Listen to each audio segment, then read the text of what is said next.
की सलाम बोलते हैं आज के मुबारक दिन के लिए जो उसने हमें बख्शा है। Hallelujah hallelujah. और आज हमारे नॉर्थ इंडिया के इतिहास में एक पावन दिन भी है ना। चांद सूरज के हिसाब से अगर हम चलें तो लोग अष्टमी और नवमी एक साथ मना रहे हैं, जबकि एक दिन खा गए बीच में। ठीक है, मैं सबसे पहले ये क्लियर कर दूं कि हम प्रसाद क्यों नहीं खाते। हमारा इतिहास बताता है, भारतीय इतिहास बताता है। बाइबल तो बोलती है, लेकिन बाइबल से जितनी भी कहानियाँ निकली हैं या हमारे भारतीय इतिहास जो बताता है, ठीक है, अगर हम इतिहास को पढ़ें, सबसे पहले इतिहास को पढ़ें क्यों नहीं खाना चाहिए किसी घर का प्रसाद, ठीक है, या कहीं चढ़ा हुआ प्रसाद हमें क्यों नहीं खाना। आज अधिकतर लोग क्यों परेशान है, क्योंकि वो प्रसाद खाते हैं। हर घर में बीमारी, परेशानी, दिक्कतें क्यों हैं, क्योंकि वे प्रसाद खाते हैं। ठीक है, प्रसाद खाते हैं, सबसे बड़ी बात है इसलिए उनके जीवन में। और दूसरा जो खाते हैं वो भंडारा खाते हैं। ठीक है, भंडारा खाते हैं, लंगर खाते हैं जाकर, तो वो जो चीज़ है वो उनके जीवन में बीमारी, परेशानी और दिक्कतों को लेकर आती है। तो इसको सबसे पहले हमें समझना है खाने से। हाँ, ठीक है, इसको पहले समझना है। क्यों मैं उस चीज़ को बता के फिर वचन की तरफ चलूँगा। सभी का मैं धन्यवाद देता हूँ। हमारे बीच में आज नए भैया हैं। नाम क्या भैया आपका? सनी। हैं? सनी। सनी।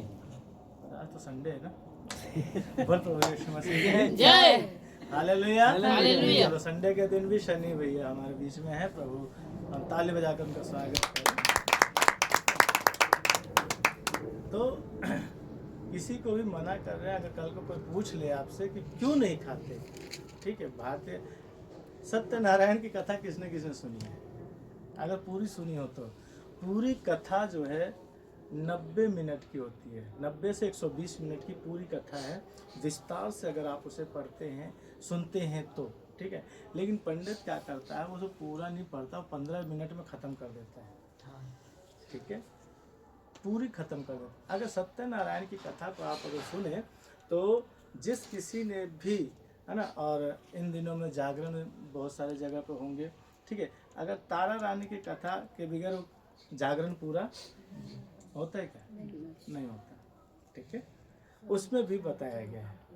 लेकिन हम क्या नहीं सुनते, हम क्या नहीं समझते। जो बोला उसका काम है बोलने, तो अपन तो अपनी मर्जी से रहेंगे। इसीलिए हमारे पास ज्ञान नहीं है और हम क्या करते हैं, उस चीज़ को ग्रहण करते हैं। आज एक व्यक्ति जागरण क्यों कराता है, एक व्यक्ति सत्यनारायण की कथा क्यों कराता है?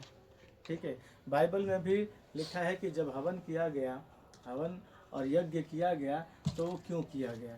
ठीक है, बड़े बड़े महर्षि लोग यज्ञ करते थे। देखो, यज्ञ जब करते थे तो उसमें बाहर से किसी को नहीं बुलाते थे। बुलाते थे क्या? बुलाते थे। आप इतिहास को देखेंगे तो यज्ञ करने वाला व्यक्ति कभी भी किसी भी, सिर्फ अपने घर के लोगों को, अपने कुटुंब के लोगों को ही वो क्या करता था, बुलाता था, क्योंकि है भी उन्हीं के लिए। भाई मेरे घर में मुसीबत है तो मैं अपने कुटुंब के लोगों से को बुलाकर उनके जीवन में जो गलतियां हैं, क्षमा है। यज्ञ इसलिए किया जाता था, कथा इसलिए सुनी जाती थी, है ना, जागरण इसलिए कराया जाता कि मेरे घर की जो भी समस्याएं, परेशानियां, दिक्कतें हैं वो इसके द्वारा दूर होने पाए। ठीक है, और आहुति जब अपन देते हैं तो वह आहुति ये कि मेरे घर के सारे दुख, दरिद्रता, परेशानियां, बीमारी उस अग्नि कुंड में क्या हो जाए, जल जाए। इसलिए बोलते हैं क्या, स्वाहा। मिलकर बोले स्वाहा स्वाहा स्वाहा स्वाहा। ठीक है, क्यों होता है, क्यों कहते स्वाहा? स्वाहा ताकि मैं आजाद हो जाऊं। ठीक है, मैं इसीलिए करवा रहा हूं। तो इससे सबसे पहले व्यक्ति किसको बुलाता? अपने खून में से, बाहर के रिश्तेदार को भी नहीं बुलाना। इसमें स्पष्ट कहता है शास्त्र। जब आप ऋग्वेद को पढ़ेंगे, यजुर्वेद, अथर्ववेद को पढ़ेंगे, उपनिषदों को पढ़ेंगे, ठीक है, और व्याकरण को जब आप पढ़ेंगे तो उनमें, और गरुड़ पुराण को जब आप पढ़ेंगे तो उसमें सबसे पहले ये कि अपने कुटुंब, और अय्यूब की पुस्तक जब आप पढ़ेंगे उसके पहले अध्याय के 1 से लेकर 10 तक हम पढ़ते हैं, तो समय समय पर क्या करता था, अपने कुटुंब के लोगों को, अपने बेटा बेटियों को, अपने बेटी दामादों को क्या करता था, साल में एक बार क्या करता था, बुलाता था। बुलाता था, ठीक है, अपने घर में बुलाता था और उन सबको एक जगह इकट्ठा करता था और उनको शुद्धिकरण किया करता था। हवन क्या कोई रोज करता है? नहीं। कथा रोज को सुनता है? ये इसीलिए होता है। जागरण भी हर साल मतलब हर रोज नहीं कर सकता, अपने घर में कर सकता है क्या? नहीं। सालों बाद जानती महीनों बाद हो। ठीक है, साल भर, महीने, कई महीनों का इंतजार, उसके लिए इंतजाम होता है, पर प्रार्थना होती है, दुआएं होती हैं, ठीक है, उसके बाद वो मन्नतें पूरी होती हैं। और जब मेरी मन्नत पूरी होती है तब हम इस चीज़ों को करते हैं। तो ये अय्यूब क्या करता था, अय्यूब की पुस्तक में चलेंगे, थोड़ा सा देखेंगे, उसके बाद हम भाई ने जो वचन बोला था उसी वचन को थोड़ा सा मैं व्याख्या करूंगा ना। अय्यूब का कौन सा? पहला अध्याय, पहला। अय्यूब 1।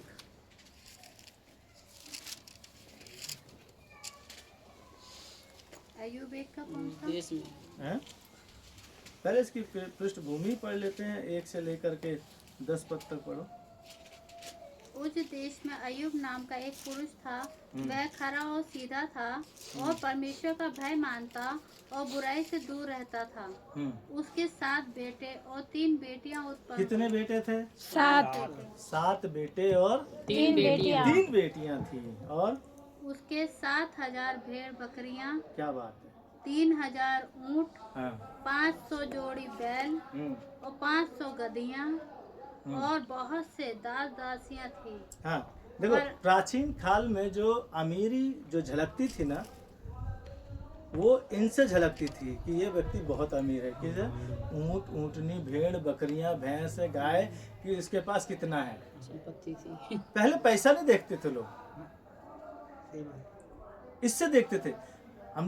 मैं याद है कि जब हम छोटा था तो हम लोग जब अपने दादा हमें भेज देते, भाई जाओ भैंस चरा के लाओ, तो हम जब भैंस खलिहानों में जा कर के, वीराने में जा कर भैंसों को जब चढ़ाते थे तो हम सब ये पूछते थे एक दूसरे से, बड़े बड़े लोग भी वहाँ होते थे, बड़े लोग भी होते थे, छोटे भी, तो लोग पूछते थे तेरी भैंस किस नस्ल की है, कितना दूध देती है, सही बात। है ना, कितनी भैंसें हैं तुम्हारे पास आज। और वो जितनी भैंसों को लेके जाते थे चराने, वो शान समझते थे, अपनी शान समझ। आज शान क्या हो गई है, कुत्ता।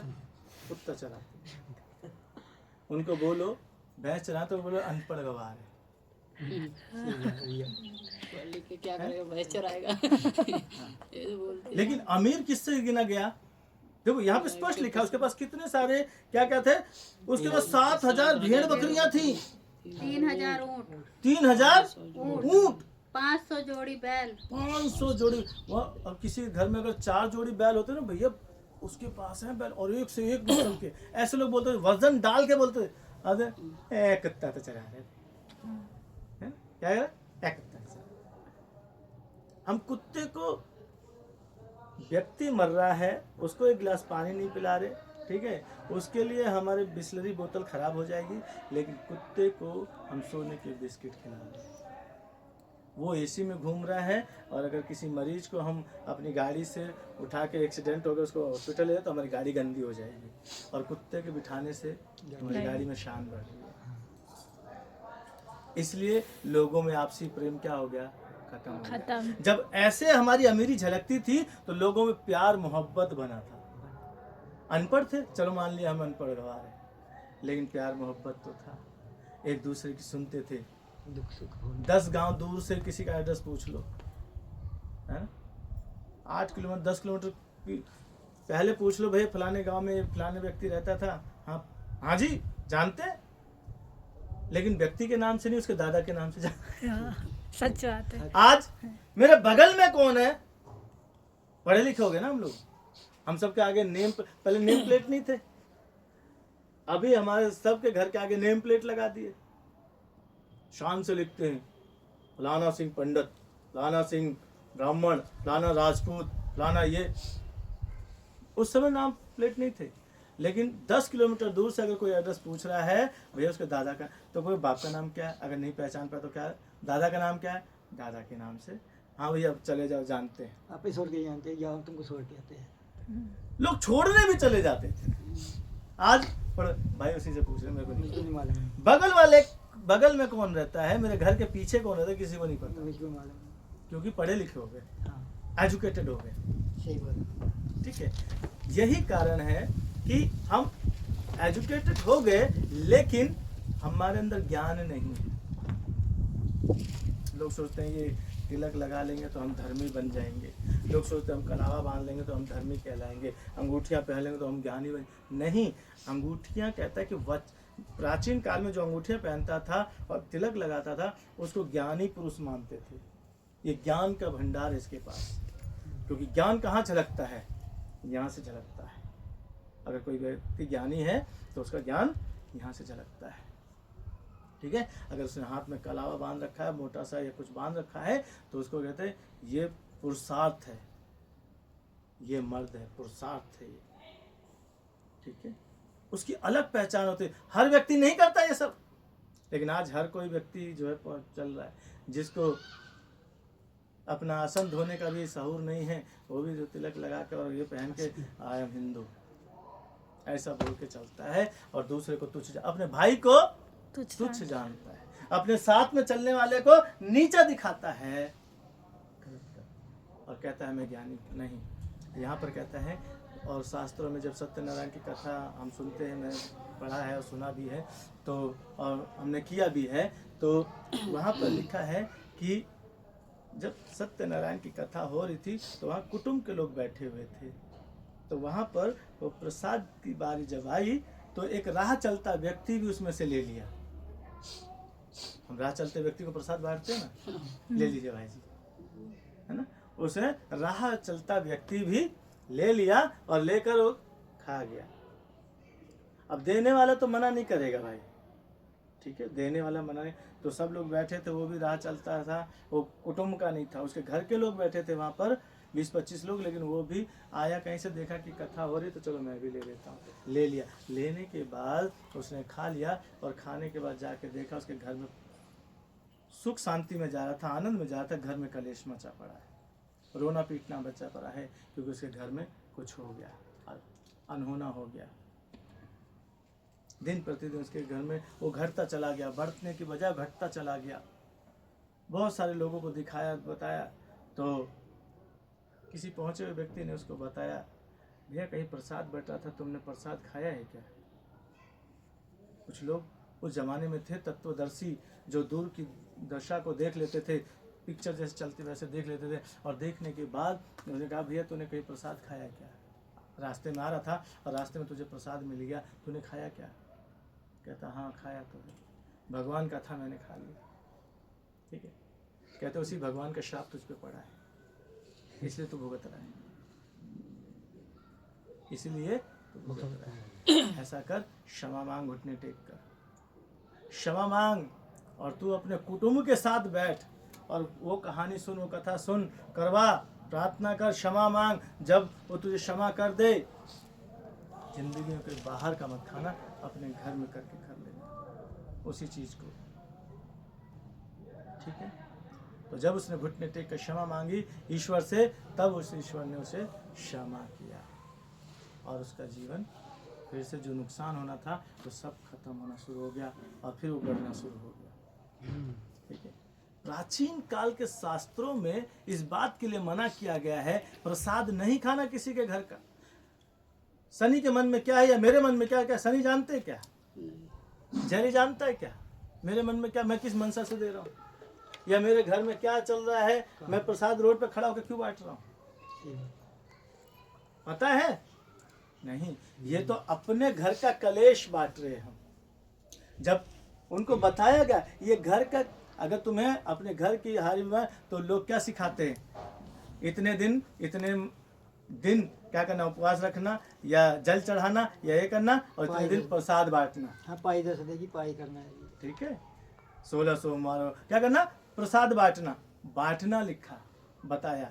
जैसे जैसे नियम बदलते गए उन्होंने बांटना कर दिया, और जब ये लोग बांटना शुरू किए, ये तो ठीक हो गया, लेकिन जितनों ने खाया उनके घरों में क्या आया, कलेश। इसका कलेश। तभी तो भाई, अब कोई चीज है, यहाँ से अगर जगह खाली करनी है तो भैया इसको कहीं तो रखना पड़ेगा ना, तभी तो जगह यहाँ खाली होगी। यस। राइट और रॉन्ग? सही बात। राइट। अगर मेरे घर का सामान ये कहीं रखना है, यहाँ मुझे कुछ और रखना है, तो इस जगह को हटाऊंगा या इसके ऊपर ला के रखूंगा? हटाएंगे। अगर मुझे बाल्टी रखनी है तो इसके ऊपर रखूंगा तो क्या होगा? गिर जाएगी। गिर जाएगा, है ना? तो हमारे जीवन का जो नैया है वो एक प्रकार से पानी के समान है, और उसको जब हम कहीं भी ले जाके रखते हैं तो डगमगाती है। हमें सबसे पहले उस जगह को खाली करना है। तो ये इसके घर का तो कलेश हो गया, तो वो जाके दूसरों को बताता, भैया मैंने तो इतने दिन व्रत रखा, इतना जल चढ़ाया, इतना किया, तो मेरा घर, मैंने प्रसाद बांटा, हो गया, मेरा ठीक हो गया, तुम भी करो। वो भी बता दिया, लेकिन ये नहीं पता कि वो गया कैसे, क्योंकि किसी ने दिया नहीं ज्ञान। क्योंकि पूरी बात अगर बता दी जाएगी तो कोई खाएगा नहीं। दुकान नहीं चलेगी ना पंडाओं की। ठीक है, यहाँ पर क्या कहता है कि अमीरी कैसे झलकती है, कैसे झलकती थी प्राचीन काल में? टीका भेड़ बकरी गाय हाँ, कितने हजार? हैं। हाँ, 7,000, है ना? 7,000, 3,000 ऊँट। 500 जोड़ी अब ये बैल। सोचो, 3,000 ऊँट रखे, छोटा सा जानवर है ना? नहीं, 7,000 के लिए भी छोटी सी जगह होगी, बहुत बड़ी जगह। बहुत बड़ी जगह ना। ये उस समय का बहुत बड़ा धनाढ्य था, बहुत अमीर व्यक्ति था। उसके बाद इतने सारे, तो ये अमीर था। और उसके कितने बेटे थे? 7 सात। बेटे और और 3 तिल बेटियां। और इन सब को क्या करता था? एक बड़ी जेवनार के दिन पूरे आते जाते थे। बड़े 5 पद को। हाँ, जब जब भोज के दिन पूरे हो जाते, तब तब अयूब उन्हें बुलवा कर पवित्र करता हाँ, और बड़े भोर को उठकर उनकी गिनती के अनुसार होम बलि चढ़ाता था। हाँ। क्योंकि अयूब सोचता था, कदाचित मेरे लड़कों ने पाप करके परमेश्वर को हमें नहीं छोड़ पता, दिया। सही, कदाचित पाप किया होगा। ये जो चीजें कराई जाती है वो इसलिए कराई जाती है, साल में 6 महीने में एक बार आती है, कि हमें नहीं पता हमने पाप कौन से किए। जानबूझ के किसी ने नहीं किया, लेकिन हमारे बोलचाल के द्वारा, है ना? हम राह चलते किसी को गाली दे देते हैं, राह चलते किसी, सबसे बड़ा पाप है इस दुनिया में वो किसी का दिल दुखाना। ठीक है, दिल दुखाना मतलब हत्या का पाप है, हत्या करना। इसलिए लोग कहते हैं तूने आज मुझे मार दिया। शरीर से मारो, गोली मारो, तलवार मारो, कुछ भी करो, वो तो मर जाएगा। लेकिन किसी को मारना है, कहते गोली से मरे 1 बार और गोली से मरे बार 100 बार। जब अगर किसी को मारना है, तिल तिल करके तड़पा के मारना, उसे शब्दों से मारो, शब्दों के मारो। इसलिए हमारे यहाँ तो भाई कोई भी काम होता है हमारे भारत में, तो चलो जी पेड़ काट दो। नाइजीरिया का एक ऐसा गांव है, साउथ अफ्रीका में एक ऐसा गांव है, वो पेड़ पे कभी चक्कू नहीं चलाते, तलवार नहीं चलाते, ना वो कुछ आरा चलाते, उस पर कभी नहीं करते, क्योंकि उन्हें पता है ये देवता है, इसमें जीवन है, जीवन है। इसलिए वो जिंदा पेड़ पे कभी भी कुछ नहीं चलाते। वो क्या करते हैं, अगर मुझे पेड़ काटना है तो सब एक दूसरे का हाथ पकड़ के उसके चारों तरफ उसको बांध देते हैं, है ना, घेर लेते हैं, और उसको इतनी बुरी बुरी गालियां देते हैं, पेड़ को अपशब्द बोलते हैं, इतना बुरा बोलते हैं, इतना बुरा बोलते हैं, इतना बुरा। वो धीरे धीरे पेड़ मर जाता है, और 21 दिन के अंदर वो पेड़ मर जाएगा। जब वो मर जाएगा तब ये लोग उसको काट के जड़ से उखाड़ के फेंकते हैं। और हम लोग क्या करते हैं हमारे यहाँ हरा ही वाला काट, है, हरा ही काट। हरा ही काट, तो हरा काटोगे, किसी की हत्या करोगे, कहते हैं ना हम हत्यारे नहीं हैं।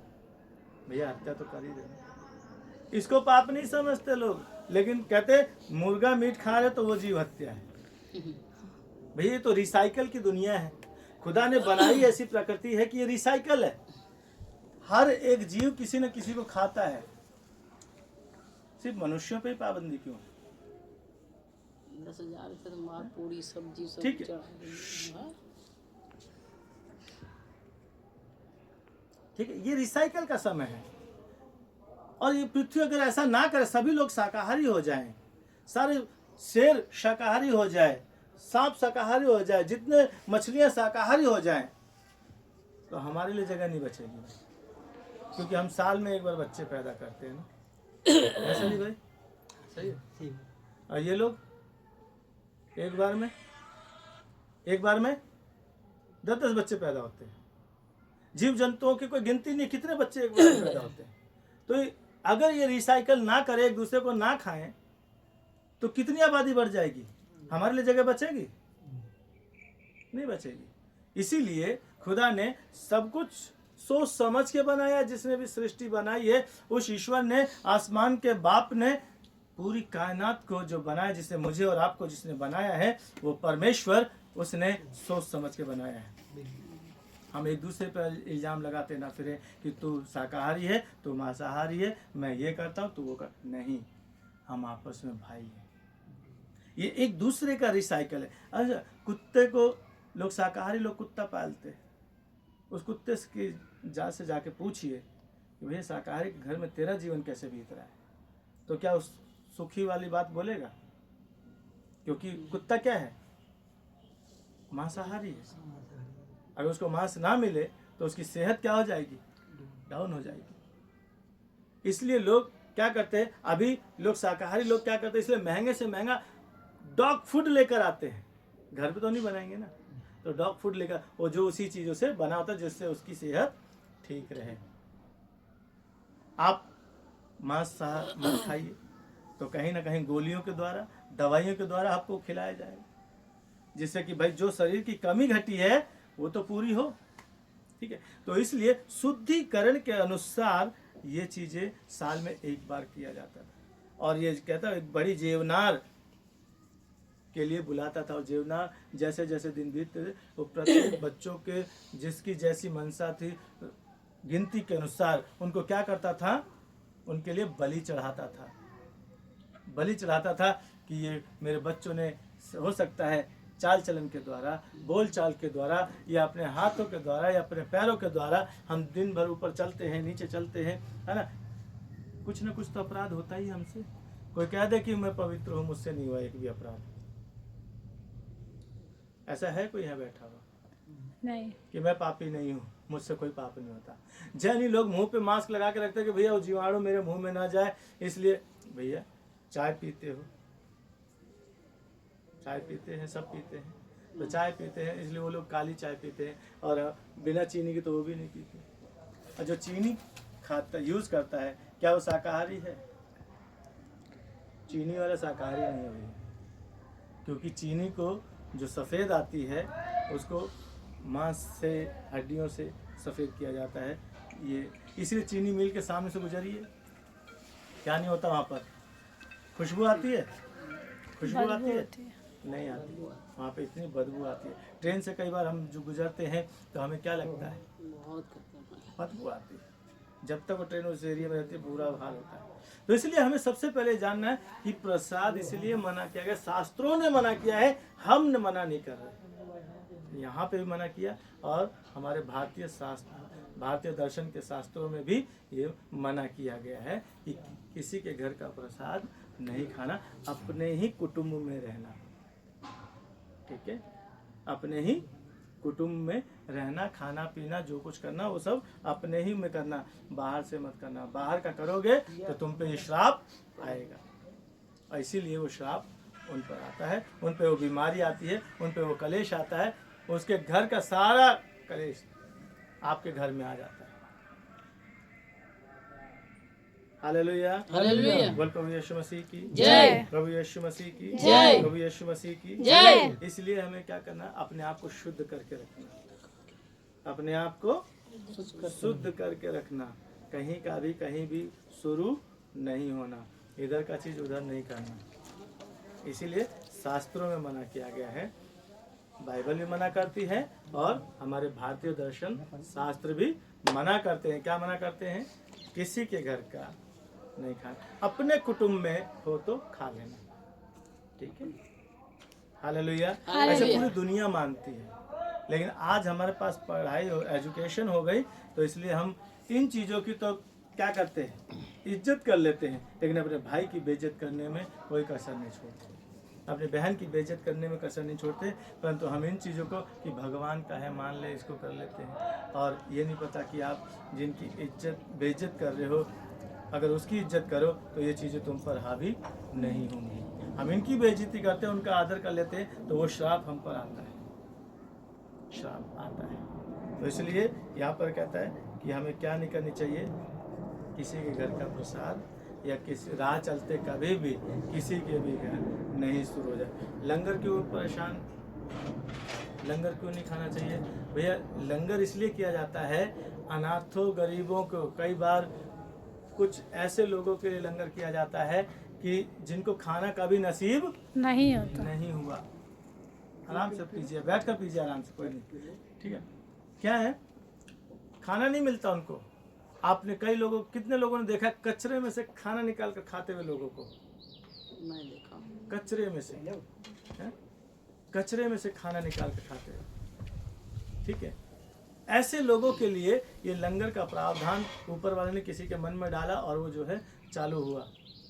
जैसे आज सरदार लोग तो काफ़ी अच्छे से निभाते हैं, हम लोग सिर्फ अपने नाम की महिमा करने के लिए हम लोग भंडारा या लंगर करते हैं, ठीक है। और हम भंडारा उन्हीं के बीच में करते हैं, उन्हीं लोगों को लेकर जिनके घर में पहले से भरपूर राशन है, खाने किसी चीज़ की कमी नहीं है, किसी चीज़ की कमी नहीं है उनके घर में। लेकिन अधिकतर भंडारा कौन खाता है? जिनके घर में पहले से है। तो अब वो जो किसी का हक वहाँ से तो बना किसी और के लिए, जो कंगाल हैं, भूखे हैं, परेशान हैं, जिनको अन्न नसीब नहीं हुआ, उनके लिए वो बना। लेकिन खा अगर मैं रहा हूँ और अपने घर के लिए भी लेके जा रहा हूँ, मैंने भी पेट भर के खाया वहाँ बैठ के, ठीक है, और क्या अपने पैक करके अपने घर के लिए भी लेके जा रहे हैं, तो भैया वो हाय कहाँ जाएगी? वो अन्न जहाँ जहाँ जाएगा, नहीं खराब नहीं हुआ, जहाँ जहाँ जाएगा और जिस जिस पेट में जाएगा उसको गड़बड़ पैदा करेगा।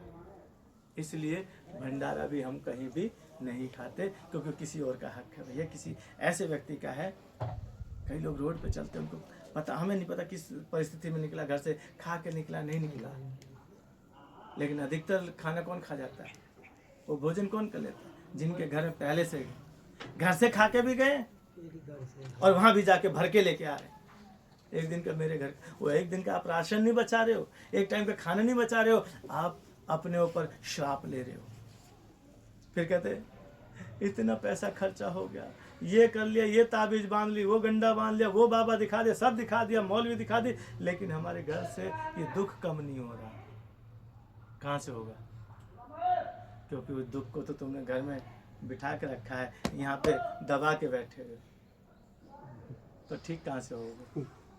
इसीलिए शास्त्र सारे मना करते हैं कि राह चलते कभी भी, कई लोग राह चलते ना, कोई भी मंदिर दिखा, कोई मस्जिद दिखा, कुछ भी दिखा, वो वहाँ मत्था टेक देंगे। भैया हमें नहीं पता वो वहाँ पे कौन व्यक्ति बैठा है, किस मूड से बैठा है, राइट। अपन वहाँ जाके उनको डिस्टर्ब कर रहे हैं ना, वही व्यक्ति हमें तंग करने के आ जाता है। हमें क्या पता कि भाई जिसका मंदिर वही वहाँ बैठा हुआ है, वो तो पाठ बंद हो गया, वो समय हो गया। ब्रह्म मुहूर्त जो है सुबह 3:30 बजे से लेकर के 6 बजे तक का है। हम 12 बजे जा रहे हैं जी जल चढ़ाने या पूजा करने, ये समय किसका है? हाँ उसका। तो वही लोग वहां पे आके किसी बहाने हमें मिलेगा। अगर आपने जरा सी गलती की तो वो राशन पाए, क्योंकि कोई भी पिता अपने बच्चों को, जिसने अपने तन से अपना खून पसीना लगाकर पाल रहा है, जो कोई माता जिसने अपने तन से 9 महीने गर्भ में रहकर उसे जन्म दिया है ना, दर्द के साथ, पीड़ा के साथ, वो कभी चाहे आधी रात को उसके पास आप जाकर उसकी बॉडी पे लेट जाइए या उसको नोचिए, कुछ भी कीजिए, वो आपको श्राप नहीं देगी, मारेगी नहीं, गाली नहीं देगी। लेकिन यही बात अगर पड़ोसी के साथ करे तो क्या होगा? होगा ना कलेश। मेरा बच्चा नंगा है, मिट्टी में लोट पोत है, उसके पूरा ये सारा बह रहा है, कुछ भी हो रहा है, मैं भाग के उसे गोदी उठा लूंगा, चूमना भी शुरू कर दूंगा, फिर खुद ले जाके उसे नहलाऊंगा भी, अपने वस्त्र कितने भी कीमती है नहीं देखूंगा कि ये गंदा हो जाएगा। लेकिन अगर ये कोई पड़ोसी का बच्चा ऐसा आ रहा है तो लेंगे क्या गोदी में? लेंगे क्या उसको? गंदा हो जाएगा कपड़ा। क्यों? जना किया। इसीलिए ये सारी चीज़ें, क्योंकि ये लोग क्या करते हैं, ऐसे ही हम पर हावी होते हैं।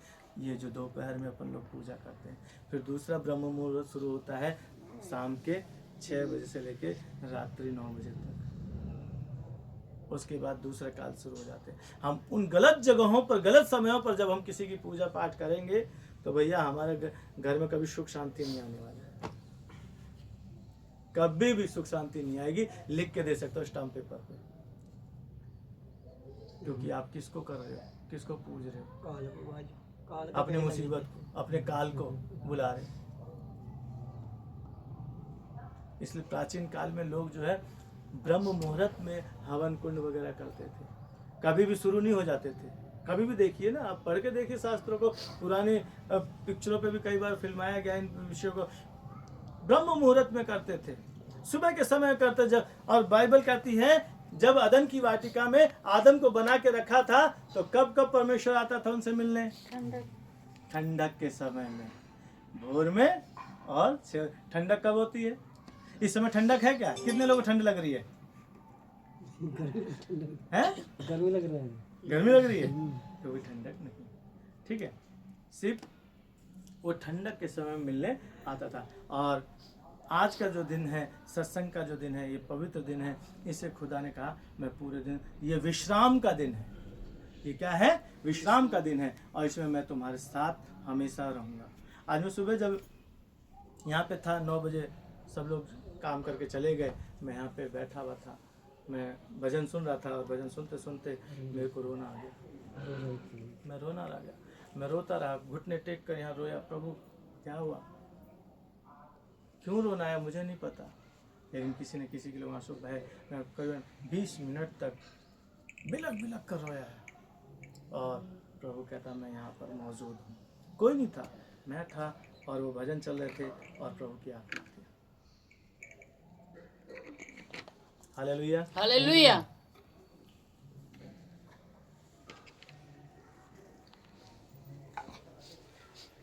ये भजन उस समय 20 मिनट मेरा रोना मेरे मन को तसल्ली दिया। और इसलिए वो कहता है या जो कुछ भी यहाँ पर क्या कहता है, यहाँ पे अब से जो प्रार्थना इस भवन में होगी उसका उत्तर परमेश्वर स्वर्ग से हाँ हाँ और होगा, आमीन में देगा। Hallelujah, hallelujah. हाँ का मतलब हालेलुया, आमीन का मतलब तथास्तु, प्रभु की स्तुति। Hallelujah, hallelujah. संस्कृत में उसे तथास्तु कहते हैं, हिंदी भाषा में, और बाकी हर भाषा में उसे आमीन कहते हैं। हालेलुया, मतलब कि जो कहा गया ऐसा ही हो। ऐसा ही हो। ठीक है, तो ये सारी चीजें हमें सीखना है और जानना है। जब तक ज्ञान नहीं होगा हमारे पास, तब तक हम कुएं में गिरते रहेंगे। ठीक है, तो इसीलिए सही बताया गया कि साधु सुंदर सिंह 1889 में है ना पैदा हुआ पंजाब में। ठीक है, वो पैदा हुआ, वो मिशन स्कूल में पढ़ता था, उस समय मिशन स्कूल थी, मिशन स्कूल में पढ़ता था, वो लोगों को मजाक उड़ाता था, वो सारी नियम को फाड़ देता था। ठीक है, फाड़ देता था, जला देता था, और इसलिए उसके मन में बेचैनी आई। 15 साल की आयु में उसने अपने जीवन को समाप्त करने की सोची कि अगर सच में कोई परमेश्वर है तो 3 दिन के अंदर मुझे दर्शन दे के बात करे, मुझसे बात करे। अगर कोई जीवित है तो कोई परमेश्वर है, कोई भगवान है, वाहेगुरु है, क्योंकि वो सरदार था, वो सबको उसने एक बार में बोल डाला कि कोई भी सच्चा परमेश्वर है जो जिंदा है मुझसे बात करे, नहीं तो सामने जो रेलवे लाइन है मैं उस पर कूद कर अपनी जान दे दूंगा। ट्रेन आती है सवेरे 3 बजे, डेली उस जगह से 3 बजे ट्रेन गुजरती थी सवेरे भोर में, और भोर में ट्रेन जाती थी। तो ये तीसरे दिन, 2 दिन हो गए, दिन और रात हो गए, इसको किसी ने बात नहीं की। अब इसने सोचा कोई जीवित नहीं है, मैं बेकार में परेशान हूँ, बेकार में लोग वाहेगुरु पूछते हैं, बेकार में लोग अल्लाह करते हैं, बेकार में ये मिशनरी लोग यीशु यीशु करते हैं, कोई ईश्वर नहीं है। और वो तैयारी कर रहा था मरने की, कि अब ट्रेन का टाइम हो रहा है 2:30 बजे रात को। क्या कर रहा था? मरने की तैयारी करता कि 3 बजे ट्रेन आएगी और मैं उसका मर जाऊंगा, क्योंकि जो बेचैनी मेरे अंदर है, जो व्याकुलता मेरे अंदर है, ये मुझे जीने नहीं देगी, और मैं तिल तिल मरने से अच्छा है एक ही बार मर जाए। एक ही बार मर जाऊं। क्योंकि एक बार में थोड़ा सा कष्ट होगा, लेकिन जो तिल तिल मरना होता है ना, बड़ी बुरी हालत होती है ना, अनुभव है, अनुभव है ना, तभी तो बता रहे हाँ अनुभव है। हालेलुया। हम सब परिस्थिति यहाँ जितनी बैठे हैं, हर व्यक्ति के जीवन में एक बार ऐसा जीवन जरूर आता है, समय आता है कि वो तिल तिल मरता है, मन में यही विचार आते, मार डाल अपने आप को। सनी भैया आया कभी विचार खत्म, है ना, मार डाल अपने, क्यों ये दर्द सह रहा है? दर्द कुछ भी नहीं है, लेकिन वो दर्द आसानी है, नहीं सहा जा रहा, सारे दरवाजे बंद है, कहाँ जाएं?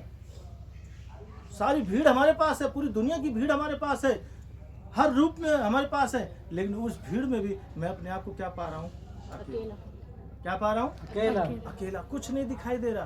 पूरी दुनिया भर की रोशनी है, सूरज की भी रोशनी चमक रही, लाइटों की रोशनी चमक रही, सब कुछ चमक रहा है, लेकिन उस भीड़, उस रोशनी में भी मेरे पास क्या है सामने? मैं अंधेरे में हूँ, मैं अंधेरे में हूँ, कुछ नहीं दिख रहा मुझे, उजाला नहीं दिख रहा, लोग नहीं दिख रहे, मैं किसके पास जाऊं? तो इसलिए ऐसी परिस्थिति में हमें क्या मनाता है? अपने जीवन को खत्म। एक आवाज आती है, मार डाल अपनी जिंदगी, खत्म कर दे अपने आप को।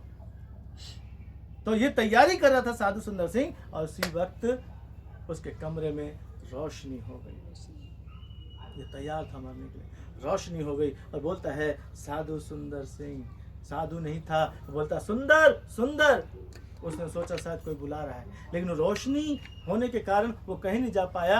उस रोशनी में से आवाज आ रही थी, सुंदर सुंदर तू मुझे क्यों सताता है? बोला तू कौन है प्रभु जो मैं तुझे सताऊंगा, मैं तो तुझे जानता भी नहीं। बोलता है मैं वही हूँ जिसको तू सताता है, जिसको लिए तूने मुझे 2 दिन से भूखा रखा है, मुझे 2 दिन से भूखा रखा है तूने, चैलेंज दिया, अपने आप में लिया, मैं वही यीशु हूँ जिसकी सांसें तेरी सांसों में बहती हैं। बोलता अगर तू है तो मुझे अपने आप को दिखा, मुझे अपने आप को दिखा, मैं तुझे देखना चाहता हूँ। यीशु प्रकट हो गया, जैसा बाइबल में लिखा कि उसके हाथ में छेद थे, कीले ठोकी गई थी, छेद दिखा, पसली में उसने छेद दिखाया अपना, बोला ले विश्वास कर, पाँव में छेद थे, वो यीशु को देख लिया और बोला अब से तू मनुष्य को पकड़ा करेगा।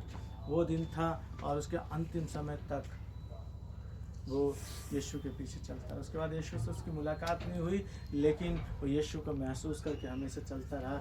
यीशु उसके संग संग चलता रहा, अंधेरे कुएं में गिराया, कहाँ कहाँ नहीं गया, शेरों की मांद में डाला, सब जगह से परमेश्वर ने उसे छुड़ाया। ठीक है, तो ये है, पहले उसके बारे में हमें सीखना। उसकी पुस्तकें आती हैं, उसकी पुस्तकें आप पढ़ें, गूगल पे नहीं मिलेगा।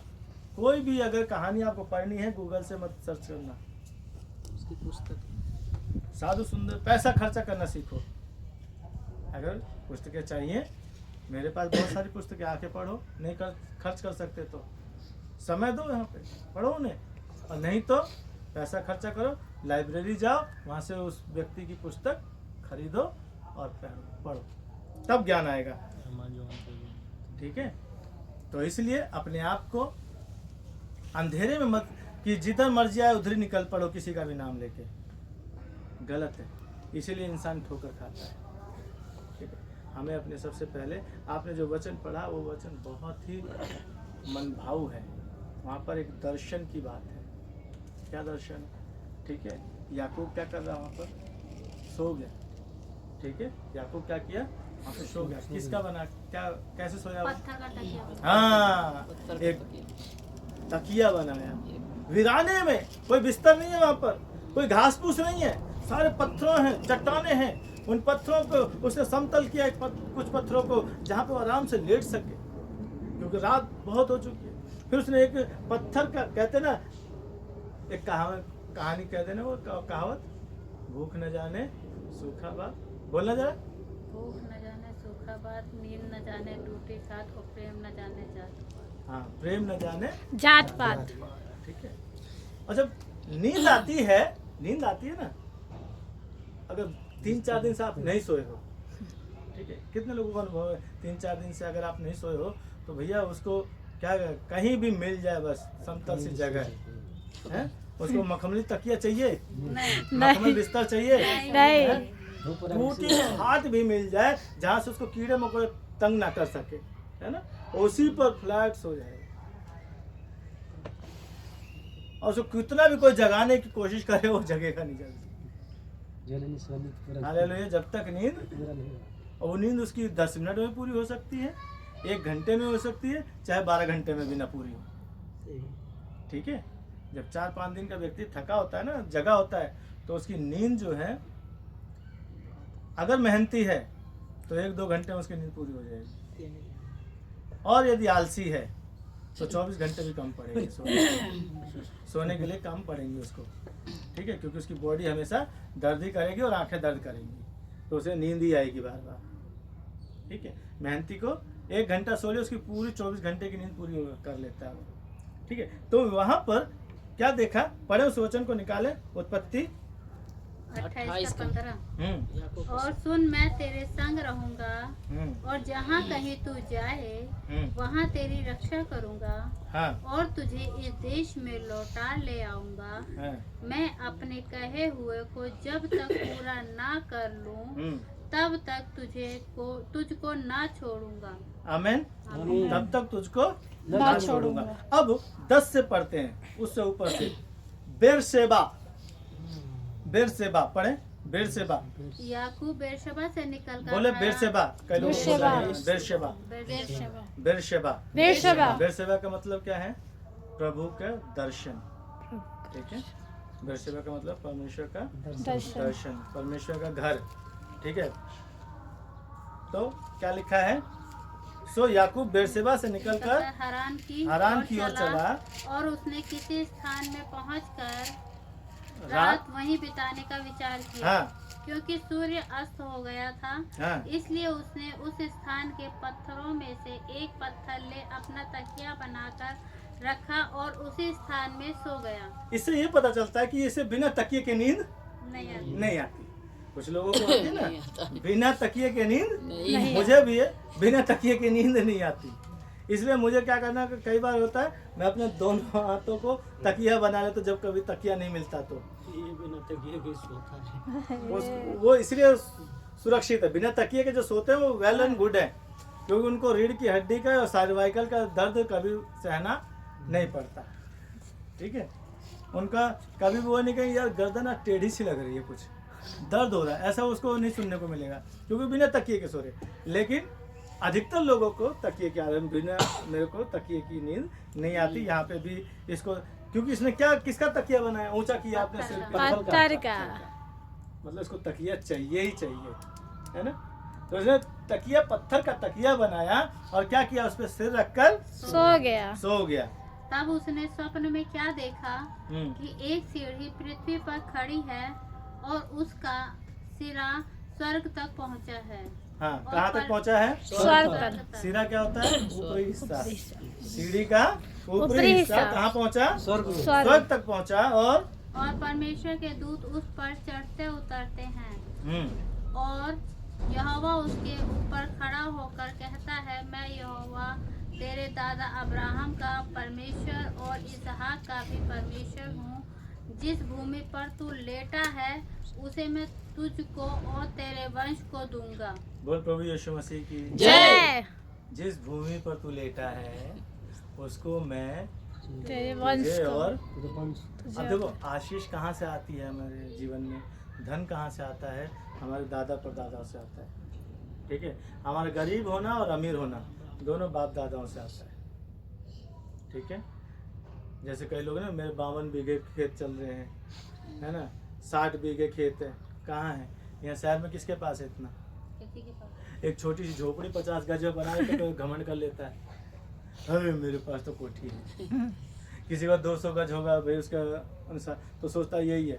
लेकिन वहाँ पूर्वजों के पास क्या है, आशीष ये तुझे यहाँ मिली है ना, तेरी मेहनत से नहीं मिली है। लोग कहते हैं मेरी कमाई से आई है, मेरी कमाई से आई है। भैया तेरे क्या लिखा है यहाँ पर, मैं तेरे अब्राहम, तेरे दादा का तेरे दादा इब्राहिम का परमेश्वर और इसहाक का भी और इसहाक परमेश्वर। तेरे बाप का भी। परमेश्वर। जिस भूमि पर तू लेटा लोग क्या है, कहते हैं, अगर मान लो हम किसी बुरे कर्म, बुरी संगत से जा रहे हैं तो क्या करें, कौन से इसके पूर्वजों ने गलत काम किया जिसको भी ये सजा मिल रही है? या अगर हमें, हमारे पिताजी को किसी ने देखा है और हमें भी देख रहे हैं, है ना, तो उनके बचपन को किसी ने देखा है और अब वो हमारे बचपन को देख रहे हैं, तो तेरा बाप भी तो ऐसे करता था, हैं? वो हमें कैसे ताना मारता है, तेरा बाप भी ऐसे ही करता था, तू भी वैसे, उसी की औलाद है ना तू। राइट और रॉन्ग? राइट। अगर किसी ने दादा को भी देखा है तो ये तो खानदानी ऐसा है, ये खानदानी ऐसा है। और यहाँ पे क्या बात हो रही खानदान की? मैं तेरे दादा का, दादा अब्राहम का परमेश्वर, हाँ। अब्राहम का परमेश्वर, दादा का कभी परमेश्वर। और तेरे पिता का भी परमेश्वर हूँ। और अब क्या होगा? जिस जगह पे तू लेटा है, जिस जगह पे तू सो रहा है ना, ये जगह मैं तुझे तुझको दूंगा। तेरे वंश को दूंगा। किसको दूंगा? तुझे और तेरे वंश को। मुझे भी देगा और मेरी आने वाली वंश को। वंश को भी देगा। वंश पीढ़ी को नहीं बोला, वंश को बोला। और वंश तो लंबा चलता है ना, पूरा कुल।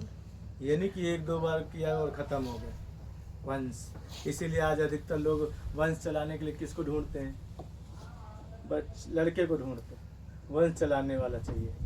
बेशक नालायक हो, शराबी हो, कबाबी हो, कोई वंश तो चलाएगा। लड़की कितनी भी सुंदर, कितनी भी ऊंचाई पे चढ़ जाए, फिर भी उसको लोग नीचे समझते हैं, लेकिन बाप की नज़र में वो अभी भी अनमोल रहती है। कभी भी बेटों के लिए किसी ने नहीं कहा तो बाप का परा है। सनी भैया कभी सुना क्या? आपको किसी ने कहा? आपको किसी ने कहा कि आप बड़े फुर्सत से बनाए गए हो? बोला किसी ने? फिर तो खैर खुश नसीब हो। या लड़कों को ये सब सुनने को नहीं मिलता, ये तो लड़कियों को बोलेगा। क्योंकि हाँ तुमने पूछा मैं सच बोल दिया। है, तुमने पूछा मैं सच बोल दिया, जो सच है वो सच ही है। सच है ना? क्या सच है? जो तुमने कहा। हाँ, लड़कियों को बोलते हैं, औरतों को बोलते हैं। तुम्हें लगता है ऊपर वाले ने बड़ी फुर्सत से, ये हकीकत है, ये उन्हें फुर्सत से ही बनाया है। क्योंकि सबूत भी है हमारे पास। दुनिया के पास सबूत नहीं है, लेकिन हमारे पास सबूत है कि उन्हें फुर्सत से बनाया। हालेलुया। हालेलुया। लेकिन हम मर्दों को किसी ने नहीं कहा, आदमियों को किसी ने नहीं कहा, बेटों को किसी ने। लड़की पैदा तो करे, मुबारक तुम्हारे घर तो लक्ष्मी आई है, हैं? और लड़का पैदा होता तो पार्टी चाहिए, पार्टी चाहिए। लेकिन हुआ कि कोई नहीं कहता कि तू विष्णु आया तेरे घर में, कोई नहीं कहता शंकर आया तेरे घर में, कोई नहीं कहता ब्रह्मा जन्म लिया तेरे घर। कहता क्या? नहीं। क्योंकि हमारी कोई नाम ही नहीं है, हमारी कोई पहचान ही नहीं है। बस पार्टी चलो, मान लो भाई मुबारक हो लड़का हुआ है, पार्टी बनती है। और लड़की आती है तो सब लोग जो आएगा वही बोलेगा मुबारक हो लक्ष्मी हुई, मुबारक हो लक्ष्मी हुई, मुबारक हो लक्ष्मी। पर पार्टी कोई नहीं मांगता, पार्टी कोई नहीं मांगता। यानी कि बच्चा पैदा होते ही बर्बादी की शुरू करवा देता है। अब ये खर्चा तो होगा ना जो पार्टी देगा। तो कुछ लोग प्यार से मान जाते हैं, चलो रोटी सब्जी में मान जाएंगे, कुछ लोग लड्डू में मान जाते हैं पार्टी में, कुछ लोग को। और कुछ तो होता है भैया कि भैया अब तो पूरा चाहिए खंबा, उससे पहले बात नहीं बनेगी। तो बर्बादी कहाँ से शुरू हो गई? पैदा होते ही। लड़की को कभी नहीं कोई कहेगा कि तू नाश पीती है तेरी वजह से। लड़के को नाश पीटे तेरे, जब से पैदा हो तब से तो ये हो रहा है सारा। खर्चे पे खर्चा कराया जा रहा है, बहुत महंगा। लड़कियों को नहीं कहते, लड़कियों को बहुत कम कहते हैं। लड़कियों को तो 100 में से एक आध परिवार ही कहता है करम जली और ये फलाना क्या क्या बोलते हैं। ठीक है, मैं वो नहीं बोलूँ, ठीक है, ये बहुत कम। ठीक है, हर कोई नहीं बोलता, हर कोई। लेकिन लड़के को हर कोई बोल देता है, राह चलता भी बोल देता है। घर में भी बोलेंगे शैतान है। ठीक है। और दूसरा नाम क्या देते थे? शैतान। सबसे बड़ा शैतान। ये बड़ी मुश्किल है, बताओ। तो जिस घर में शैतान होगा वहाँ बरकत आएगी क्या? नहीं। नहीं आएगी। पापा की परी बोलती है। हाँ, और लड़कियों को हाँ, ये अब ट्रेंड चला, पहले नहीं था। लेकिन फिर भी प्राचीन काल से बेटियां पापा की परियां थी। प्राचीन काल से, इस बात का सबूत मेरे पास है, इस बाइबल में लिखा है। 66 किताबों का एक संग्रहालय है ये बाइबल। 66 किताबों का एक लाइब्रेरी है, पुस्तक। आपकी दुनिया के कोई भी सवाल हो इसमें सबको मिलेगा। ठीक है, तो इसलिए बेटियां सबको प्यारी लगती हैं, लेकिन बेटी चाहिए नहीं किसी को। ढोल दूर के सुहाने लगते हैं क्योंकि खर्चा इधर ज़्यादा होता है। बेटे भी कितना भी खर्चा कर ले, पता है एक दिन कमा के तो लाएगा ही। अब बेटी सारा समेट के लेके चली जाएगी, इसलिए बेटी किसी को नहीं चाहिए, बेटा सब कुछ। और बेटी नहीं चाहिए तो भैया बहू कहाँ से लाओगे तुम? बेटी नहीं होगी। राइट और रॉन्ग? राइट। तो इसलिए बेटियों को उतना ही प्यार दें। इसलिए नारा लगा हमारे जब से हमारा भारत आज़ाद हुआ तब से बेटी पढ़ाओ बेटी बचाओ, लेकिन आजकल नारा चल रहा है बेटी बचाओ पढ़ाओ मत, क्योंकि स्कूल जा रहे हैं इतने सारे कांड देखने को मिल रहे हैं, इतनी सारी बातें हो रही, इतनी सी बुराइयाँ बेटियों के साथ हो रही हैं। इसके लिए हर एक व्यक्ति को जागना पड़ेगा, अपनी आँख कान खुले रखने पड़ेंगे, तब बेटियां सुरक्षित रहेंगी। इसीलिए प्राचीन काल में मुसलमानों वो उस ट्रेंड को मुसलमानों ने ले लिया, ठीक है, मुसलमान की बेटियां उस चीज़ को फॉलो करती हैं, लेकिन हम जो क्रिश्चियन हैं या हिंदू अपने आप को बोलते हैं और फैशन के नाम पे जो नंगता चल रही है, ये जब से बढ़ना शुरू हो गया तब से हमारा जो है बेटियों के लिए और बेटों के दोनों के लिए, मैं दोनों के लिए कह रहा हूँ, दोनों के लिए विनाशकारी हो गया। ठीक है, तो इसलिए सबसे पहले तो यहाँ पर जो मैं कह रहा था कि धन कहाँ से आता है, वैभव कहाँ से मिलता है, आशीष कहाँ से आती है, हमारे दादा बाप दादाओं से होकर आती है। ठीक है, अगर उनके कर्म अच्छे हैं तो हमारे पास वो आशीष रुकती भी है, ठहरती भी है। नहीं तो कितने लोग मेहनत करते हैं, कितना कमाते हैं, बहुत पैसा कमाते हैं, लेकिन मेहनत करके क्या उनका फल उनको नजर आता है क्या? नहीं आता, क्योंकि उनके बाप ने कोई अच्छे कर्म नहीं करे, उनके दादा ने अच्छे कर्म नहीं करे, तो ये भी खूब पैसा तो कमा लिया, लेकिन घर मकान नहीं बना पाया और ना अपनी औलाद को दे पाया। ऐशो आराम सारे किए लेकिन नहीं कर पाए, क्योंकि ये आशीष कहाँ से आती है, हमारे बाप दादों से आती है हम पर। Hallelujah hallelujah. तो क्या कहता है, ये मैं तेरे दादा अब्राहिम का परमेश्वर और इसहाक का भी परमेश्वर हूँ, जिस भूमि पर तू लेटा हाँ, है, जिस भूमि पर तू लेटा है उसे मैं तुझको और तेरे वंश को दूंगा। आमीन। आमीन। और तेरा वंश भूमि की धूल के किनकों के समान बहुत होगा, आमीन। और पश्चिम पूरब उत्तर दक्षिण चारों ओर फैलता जाएगा। हाँ, चारों तरफ फैलता जाएगा। किसकी किसकी किनको के समान? धूल धूल की के किनकों किनकों के समान। इसमें 12 गोत्र हुए, 12 बेटे हुए याकूब के, और आज दुनिया में चाहे किसी भी जाति धर्म का हो, उसमें भी 12 ही गोत्र पाए जाते हैं, 13वां गोत्र कोई भी नहीं है। किसी भी ब्राह्मण से पूछ लेना, किसी भी पुरोहित से पूछ लेना, 12 गोत्र के अलावा 13वां गोत्र नहीं होता। ठीक है, 12 गोत्र हुए, और कहता है रेत, धूल की रेत के कणों के समान तेरी संतान बढ़ती चली जाएगी। और इस तरीके से जो है वहाँ पे खुदा ने उसे आशीष दिया, और कहता मैं तेरे संग संग रहूँगा। ठीक है, तो जो फ्रेश चीज़ें, जैसा कि हमने सुना था यावनी से कि खुदा को चढ़ाने के लिए हम लोग क्या करते हैं, बासी खाना कितने लोगों को पसंद है? बासी खाना कितने लोग पसंद करते हैं? नहीं पसंद करते। किसी को पसंद है? नहीं। बासी खाना पसंद है? नहीं। बासी सांसें किसे पसंद है? नहीं। बासी सांसें, सांस, बासी सांसें, कभी कभी ऊपर वाला बासी सांसें भी देता है, क्योंकि तुम अंदर से जब सड़ते हो। अब ये कैसे देता है, कोई बता सकता है कैसे मिलती है बासी सांसें? कुछ क्षण के लिए होती हूँ, हमेशा के, क्योंकि आधा घंटा भी तुम्हें वो दे दिया ना बासी सांस, तो तुम्हारा तो कल्याण हो जाएगा। ठीक है, कुछ क्षण के लिए बासी सांसें देता। कैसे देता है? जब आप कहीं जा रहे हो, अगर खुदा की नज़र में आपने गलत किया है तो आपको बदबू आती है, जिससे आपका मन गार्डन गार्डन हो जाता है, राइट? नहीं। नहीं, हाँ, क्या होता है, परेशान हो जाता क्या हो जाता है? परेशान। परेशान हो जाता है। जब वो बदबू किसके द्वारा जाती है? मुंह के द्वारा नहीं जाती। कभी मुंह से सांस लेके देखना, कभी बदबू नहीं आएगी। आती है क्या? नहीं। क्या होती है? नाक के द्वारा। नाकों के द्वारा ना। खुशबू भी और बदबू भी किसके द्वारा आती है? नाक के मुंह से द्वारा। किसी ने खुशबू ली है? नहीं। हेलो, नहीं। जोर से नहीं बोलो। लिया। नहीं लिया। नहीं लिया ना। और नाक से क्या करते हैं? खुशबू लेते। तो जब आप अच्छे काम करते हो ना, जब आप अच्छे काम करते हो, आपको नहीं पता वो खुशबू कहाँ से आ रही है।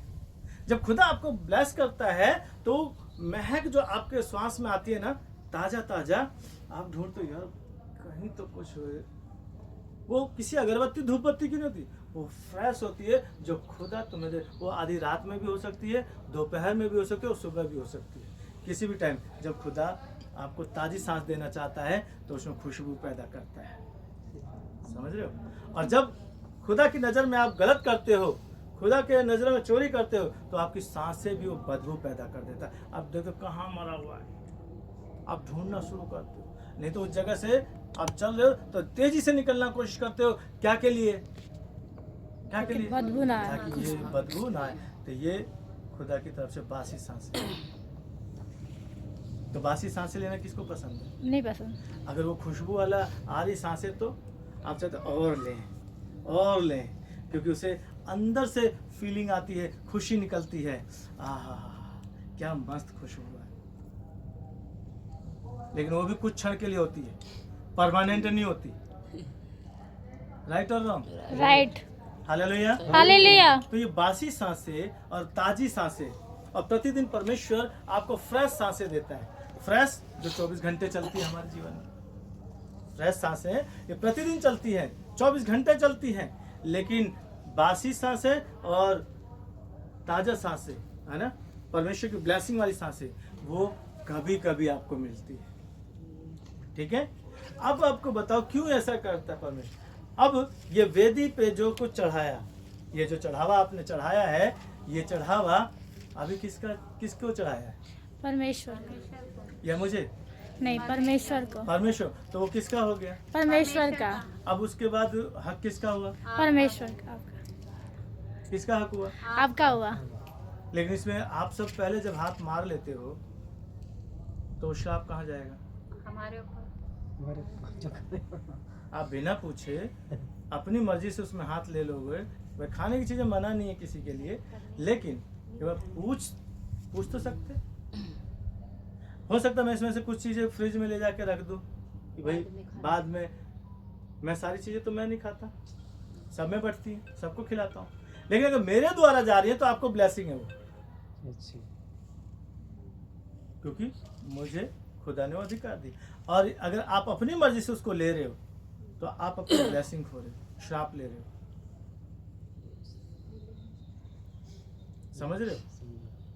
आप ही की चीजें हैं, आप ही ने चढ़ाई है, वहां पर आप ही लेकर आए हैं। लेकिन जब चढ़ा दिया अभी वो आपका नहीं है, वो खुदा का है। और खुदा का जो सेवक है, जो पुजारी है, वो उसका होता है। वो जिसको चाहे दे, वो आपके लिए ब्लेसिंग है, वो आपके लिए आशीष बन जाएगी। अगर आप अपनी मर्जी से ले रहे हो तो आप चोरी कर रहे हो वहाँ पे खुदा की चीज़ को, और ये कहो कि मैं ही लेकर आया हूँ, मैंने ही तो दिया है और इसीलिए दिया है कि मैं इसे बाद में ले सकूँ। तो भैया जब तक तेरे पास थी, क्या वो तेरी नहीं थी? तो यहाँ क्यों चढ़ाया? अपने पास ही रखता। इसीलिए प्राचीन काल में लोग मर जाते थे, ऐसे कोई छू लेता था तो मर जाता था। आपने कथा कहानी में सुना होगा कि पुरोहित हवन अग्नि कुंड करने के बाद, हवन चढ़ाने के बाद, आहुति करने के बाद वो क्या करता था? एक फल जिस घर में जाता था उनको वो ब्लेस करके देता था, लो इससे तुम्हारी मनोकामना क्या होगी? पूरी होगी। उस घर की स्त्री को दिया करता था। अगर स्त्री के लिए है तो स्त्री के लिए ब्लेसिंग चाहिए तो स्त्री को देता था, पुरुष के लिए ब्लेसिंग चाहिए तो पुरुष के लिए ब्लेस करता था। राइट और रॉन्ग? सुना है कहानियों में, देखा है, पढ़िए इन कहानियों को, है ना, इन कथाओं को पढ़े। उसमें वो ब्लेस करके देता था पुरोहित, ऋषि मुनि। भाई सब कुछ तो राजा ने चढ़ाना यज्ञ करने वाले ने किया, लेकिन उसको ब्लेस करके देने के लिए वो था, वो उनका नहीं था। वो सारा समेट के वो पुरोहित ले जाता, नहीं दे एक भी क्या फर्क पड़ता किसी को। कोई मांग नहीं सकता था कि मेरे को दे दो, मैंने तो दिया इसलिए दे, मेरे को भी, मेरा भी पेट भरे, नहीं। तो अगर उस घर को ब्लेस करना है, उस घर को आशीष देनी है, पुरुष को देनी है, स्त्री को देनी है, बच्चों को देनी है, तो वो उसमें से एक फल निकाल कर या एक वस्तु निकाल कर उसको जिसको देना है, जिसके मन में खुदा ने डाला कि इस घर को, इस व्यक्ति को ब्लेस कर, उसी को वो देता था। बाकी उसमें से निकाल के बांट लेना जाके, कभी नहीं बोला बांट लेना जाके। अपन क्या करते हैं, अगर पति को मिले तो पत्नी, ए जी मेरी फेवरेट चीज़ है, मुझे दे दीजिए ना, आज चलो आधा ले लेते। या पत्नी को मिल गई तो पति का, ये मेरे को, मेरा भी मन कर ऐसे खाने का, थोड़ा सा दे दे। वो श्राप बन जाए दोनों के लिए। ना उसको काम आएगा ना तुझे काम आएगा। यहाँ पे क्या कहता है, मैं तेरे दादा का परमेश्वर, मैं तुझे कभी भी अनाथ या अकेला, तेरे वंश को भी नहीं छोड़ूंगा। तो ब्लेसिंग करने के लिए ना, आशीष देने के लिए ना, ये श्राप देने के लिए कहा कि ये जगह पवित्र है और ये मैं तेरे वंश को दूंगा, नाश होने के लिए नहीं। जब आप आगे पढ़ेंगे, इसी जगह पे उसको लौटा के ले आया खुदा कई वर्षों के बाद, और जगह इजराइल कहलाई। Hallelujah, hallelujah. वो जगह इजराइल के, और आज भी उस जगह पे आशीष इतनी है कि सबसे छोटा शहर है, सबसे छोटा देश है ना, बहुत कम लोग हैं वहाँ पर, लेकिन सारे के सारे साइंटिस्ट हैं वहाँ, एक से एक बढ़कर ज्ञानी व्यक्ति है वहाँ पर, कोई भी अज्ञान नहीं है वहाँ पर। सदियों से उनके ऊपर लोग चढ़ाई कर रहे हैं, उनको नाश करना चाहते हैं, लेकिन कोई विजय नहीं पा पाया। क्यों? क्योंकि खुदा ने यहाँ पर उसको किसके द्वारा आशीष दिया? उसके दादा के द्वारा, उसके पिता के द्वारा, और उसके द्वारा उसके वंश को, यानी कि हमको उसने आशीष दिया। तो अभी बुद्धि खुल रही है कि हमें क्या करना चाहिए, क्या नहीं करना, समझ में आ रहा है? यस। बोल प्रभु यीशु मसीह की जय। प्रभु यीशु मसीह की जय। तो समझ में आ रहा है कि ये क्यों नहीं हमें खाना चाहिए। श्राप हम लेते हैं। हाँ, ये श्राप लेते हैं, ये आपके ऊपर, इसलिए ना तो आपकी पॉकेट भरती है, ना आपका दिल भरता है, ना आपकी आंखें भरती हैं, ये हमेशा तरसती रहती है कि यार कहीं से कुछ मिल जाए, कुछ देख ले। ये संतुष्टि नहीं मिलती, जिसे कहते हैं संतुष्टि, वो नहीं मिलती। ठीक है, लेकिन प्रभु यीशु मसीह के नाम से अगर आप आते हैं और नियम और कायदे के साथ आप काम करते हैं, खुदा के भय और भक्ति में काम करते हैं, तो ये संतुष्टि आपको भी मिलेगी, ये ब्लेसिंग आपको और आपके खानदान को, आपके वंश को मिलेगी, आने वाली पीढ़ी को मिलेगी। बोल प्रभु यीशु मसीह की जय। प्रभु यीशु मसीह की जय। हालेलुया। हालेलुया। अगर किसी को इस पे सवाल हो तो मेरे से बाद में मिल लेना, जरूर बताऊंगा। ठीक है? क्यों? क्योंकि खुदा ने ये वाचा बांधा, और कैसे बांधा कि उसने देखा दर्शन कि स्वर्ग तक सीढ़ी है, और सीढ़ी ऊपर तक है, और स्वर्गदूत ऊपर नीचे आ रहे जा रहे हैं। ऐसा कई लोगों ने देखा होगा, ऊपर से आ रहे हैं जा रहे हैं, और स्वर्ग में परमेश्वर जो समस्त सृष्टि का मालिक है, जिसने मुझे और आपको बनाया है, तारागण को बनाया, सूरज को बनाया, चांद को बनाया, पेड़ पौधों सबको, जो कुछ हमारी आंखों से दिखता है, जिसको भी, सबको उसने बनाया। वो कहता है, मैं तेरे दादा का अब्राहिम का परमेश्वर, मैं तेरे पिता का इसहाक का परमेश्वर, अब मैं तेरा भी परमेश्वर हूँ, और तेरे आने वाले वंश का भी परमेश्वर हूँ। जब हम उससे हटकर किसी और पराई देवताओं की या देवियों की या मूर्तियों की जब पूजा करना शुरू करते हैं ना, तब हम पर कष्ट आना शुरू होता है, क्योंकि सनातन परमेश्वर, जिसे लोग सनातन धर्म कहते हैं, वहाँ पर कोई मूर्ति नहीं है, कोई पेड़ नहीं है, किसी की वो पूजा नहीं करते। सनातन धर्म जिसे लोग कहते हैं, और हम उसे सनातन परमेश्वर कहते हैं। सनातन परमेश्वर जो था, जो है, जो आने वाला है फिर से, वो न कभी मरा न कभी मरेगा, जो सृष्टि के आरंभ से था और सृष्टि के अंत तक भी वही रहेगा। वो है सनातन, जिसका ना शुरू है ना अंत है, वो अनंत है, वो त्रिएक परमेश्वर, वो मुझे भी और मेरे वंश को भी आशीष देना चाहता है।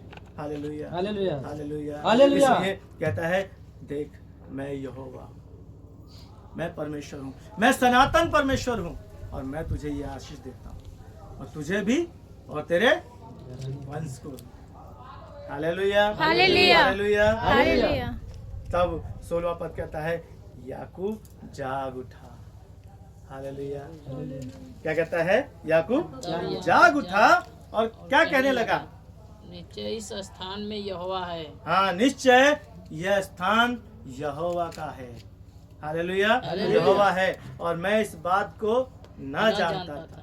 और यह हकीकत है, हम नहीं जानते परमेश्वर या सनातन परमेश्वर कौन सी जगह कब प्रकट हो जाए हम पर। एक छोटी सी कहानी बताऊंगा कि एक पुरोहित साहब थे, वो डेली सुबह 4 बजे मंदिर में जाते थे कथा आरती करने के लिए, मूर्तियों को नहलाने धुलाने सब कुछ करने के लिए जाते थे, और कर जो है वो आ जाते थे। उसके पीछे एक बद्दिमाग इंसान जाता था, है ना, जिसे मूर्ख कहते हैं, वो मूर्ख था, है ना, पागल था, और उससे चिढ़ता था, पुरोहित से चिढ़ता था। और वो क्या करता, जब मूर्तियों को नहला धुला के पुरोहित चला जाता था 6 बजे, ये जाता था व्यक्ति और उन मूर्तियों में जूते बजा के आ जाता था।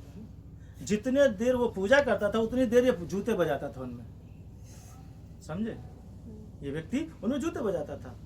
अब ऐसे करते कई वर्ष बीत गए। एक बार क्या हुआ कि बाढ़ आ गई उस जगह पे, आंधी आ गई, बाढ़ आ गई, और पुरोहित साहब घिर गए, नहीं जा पाए सुबह आराधना करने के लिए, उन मूर्तियों को नहलाने के लिए, उन मूर्तियों की पूजा करने के लिए नहीं गए। लेकिन ये व्यक्ति को पता था इतने बजे पुरोहित निकल जाता है, इतने बजे पुरोहित चला जाता है। ये अपने टाइम का ये तैरता हुआ गया, कहाँ, बाढ़ में से, पानी में से तैरता हुआ गया, और उन मूर्तियों को जब तक जूते बजाए, जितनी देर उसको पता है इतनी देर वो पूजा करता है, इतनी देर में भी, और जूते बजाए। तो 3-4 जूते जब पड़ने लगे तो देवता प्रकट हो गए तुरंत, भैया बस कर, कितने मारे गए यार, इतने सालों से मार खा, इतने सालों से मार रहा है, आप क्यों मार रहा है। वो प्रकट हो गए सारे। ये बेचारे डर गए, ये क्या हुआ, क्योंकि तो मार तो मूर्ति को रहा। लेकिन वहां पे क्या हुआ, भगवान प्रकट हो गए, और प्रकट होके बोलते, बता तुझे क्या चाहिए। ये बात पुरोहित को पता चली, यार भगवान आज प्रकट हुए, आज मैं रह गया, बता, अगर आज जाता तो आज मुझे मिल जाती, उस मूर्ख और पगले को मिल गई। ठीक है, तो अगले दिन ये जाके वहां शिकायत करने लगा, भगवान वो मौजूद थे, ये जाके शिकायत कर, प्रभु मैंने इतने सालों आपकी भक्ति करी, बचपन से लेकर अब तक भक्ति करता रहा, नहलाता धुलाता सब कुछ करता रहा, आपने मुझे तो कभी दर्शन नहीं दिया। बोला कि तेरा ये कर्म था, और तू जो अपनी ड्यूटी निभा रहा था, तेरे मन में श्रद्धा नहीं थी। क्या नहीं थी? श्रद्धा नहीं थी, सच्चाई नहीं थी। क्योंकि अगर तू नहीं करेगा तो जमाने के लोग, पंडित जी क्या हुआ, गए नहीं आप पूजा, पंडित जी ये हो गया, पंडित जी वो हो गया, पुरोहित जी हो गया, ऐसा लोग, तो उनके डर से तू जाता।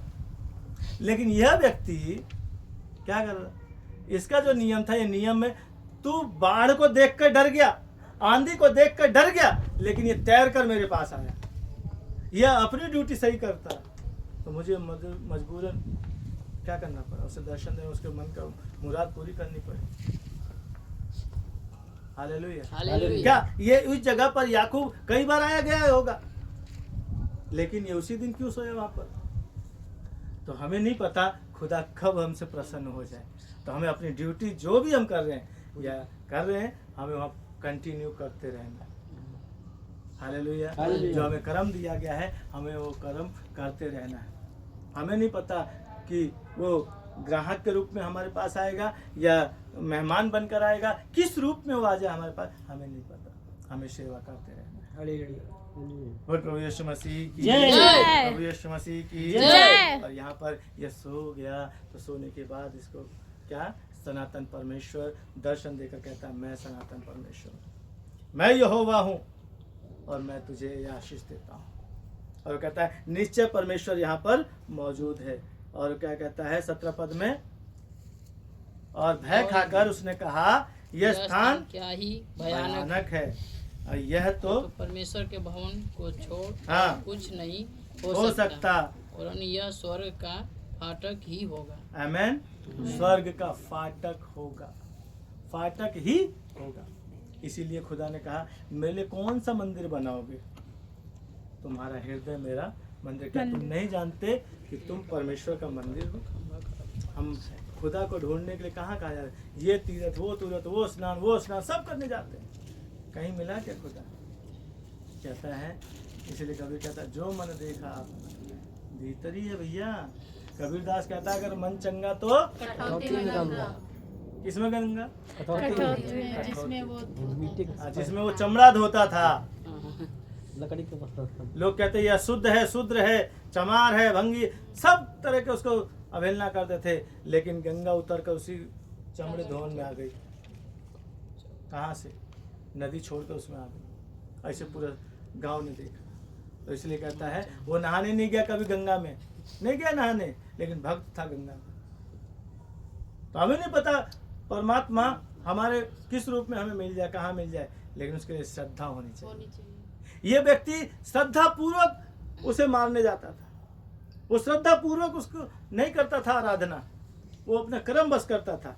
तो हम कर्म करने के लिए मंदिर या मस्जिद या चर्च ना जाए, यार ये तो 5 वक्त की नमाज पढ़नी तो इसलिए चलना है, नहीं तो सामने वाला क्या कहेगा, वो कुछ नहीं कहेगा, भैया उसके पास इतना टाइम नहीं है।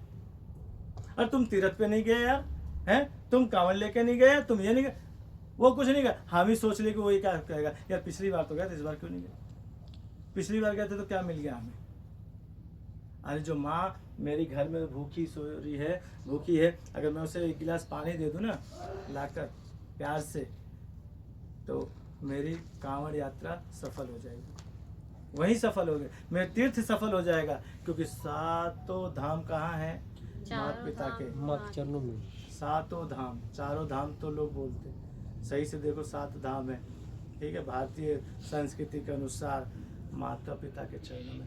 अब मेरी माँ तो रो रही है, बीमारी से तड़प रही है, 1 गिलास पानी के लिए, और मैं नंगे पैर जा रहा हूँ जल चढ़ाने के लिए, क्या खुदा प्रसन्न होगा। नहीं। बाइबल बताती है कि जिस घर में बूढ़ी माँ अगर रो देना, आंसू बह जाएं, उनके व्यवहार के कारण, अपने पुत्र के व्यवहार के कारण, उस घर में कभी भी लक्ष्मी या धन या वैभव प्रवेश नहीं कर सकता। कभी कितनी मेहनत कर लेना, पैसा कमा के तुम अच्छा बिल्डिंग बना सकते हो भाई, महंगी गाड़ी खरीद सकते हो, लेकिन बरकत नहीं आएगी। अब कुछ लोग सोचते हैं भैया यही बरकत है, तो भैया बिल्डिंग में बनाने से, वहां पे बिल्डिंग है, वो घर कब बनेगा सनी भैया, घर कब बनेगा वो, जब उसमें लोग हो, जिंदा इंसान रहे, मुर्दा नहीं, ठीक है ना, जिंदा इंसान रहे तो वो घर कहलाता है। Hallelujah, hallelujah, hallelujah, hallelujah. ये चीज देखनी है हमें। अगर हम इन बुजुर्गों को, अगर हर व्यक्ति, हर बेटी, हर बहू अगर अपनी सास को अपनी माँ समझकर, और सास बहू ना मानकर उसको बेटी समझकर, उनको अगर मेल मिलाप रखें, हर घर मंदिर है, हर घर मंदिर है। लेकिन हम लोग अपने ही हाथों से इस मंदिर को क्या करते हैं, नाश कर रहे। इसलिए 14 का क्या कहता है नीति वचन, बुद्धिमान स्त्री अपने ही घर को बनाती है और मूर्ख से अपने को हाथों से। नाश। Hallelujah, hallelujah. नीति वचन कहता है कि बुद्धिमान स्त्री अपने घर को अपने हाथ से बनाती है और मूर्ख अपने ही हाथों से अपने घर को नाश कर देती है। तब हमें सोचना है कि हम बुद्धिमान स्त्रियों में गिने जाएं या भैया।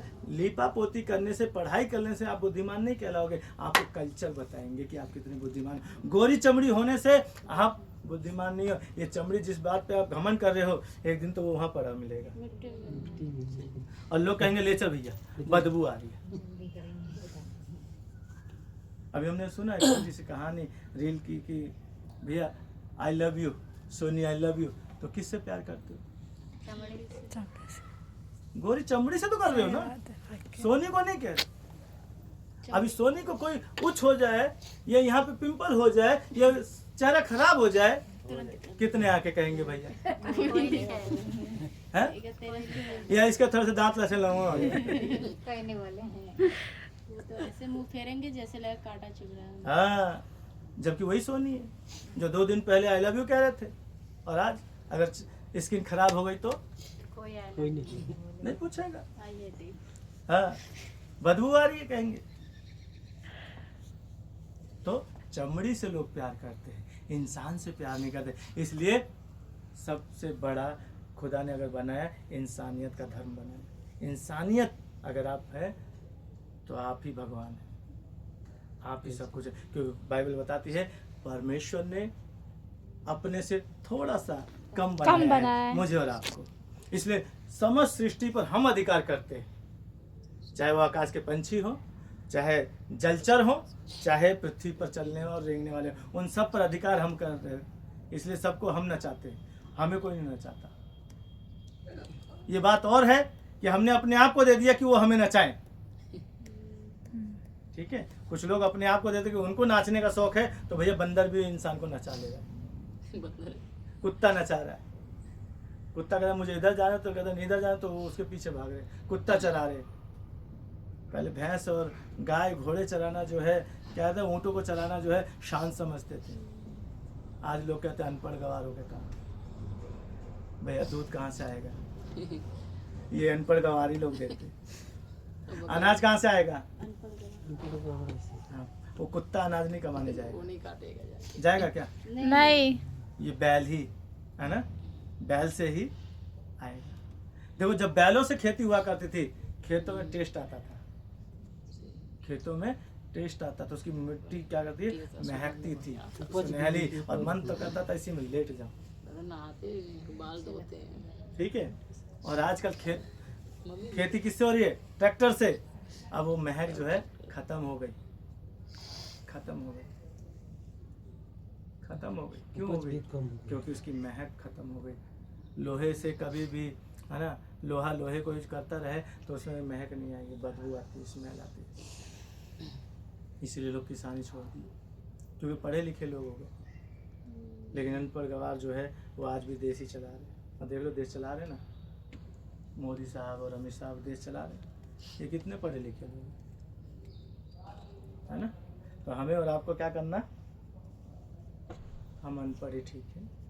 मूर्ख बन के रहोगे ज़्यादा दिन चलोगे, समझदार बन के रहोगे जल्दी दबा दिए जाओगे।